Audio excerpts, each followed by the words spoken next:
Today we will be talking about how to strengthen your logical arguments by avoiding fallacies. When making logical arguments in persuasive speeches, it is essential to avoid fallacies. When trying to discredit others' arguments, it is essential to identify fallacies. According to Owl Purdue, a fallacy is an error in reasoning that will undermine the logic and credibility of your argument.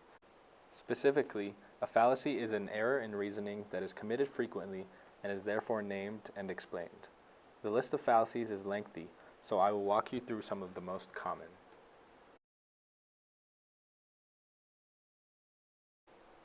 Owl Purdue defines slippery slope as a conclusion based on the premise that if A happens, then eventually B and C will occur. An example of slippery slope as explained by the News Corps project is, we have to stop the tuition increase. The next thing you know, they'll be charging $40,000 a semester.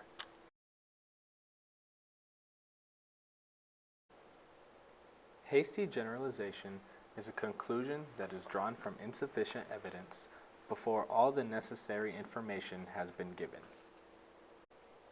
For example, I met a girl yesterday and she didn't even smile. She must be the devil. Post hoc ergo propter hoc is an erroneous conclusion that correlation implies causation, according to Owl Purdue. When studying this graph from fastcodesign.com, we can see that for every movie Nicolas Cage stars in, a child must be sacrificed by drowning in a pool, right? That's exactly what this graph is telling us. However, correlation does not necessarily imply causation.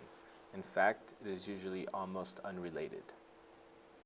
When studying this graph, also from fastcodesign.com, we can ever so clearly see that consuming mozzarella cheese will increase your chances of graduating with a PhD in civil engineering, right? That's also what this graph is telling us. However, consuming cheese is most likely unrelated to your education. A circular argument is when you conclude your argument by providing a conclusion that you use to argue your conclusion.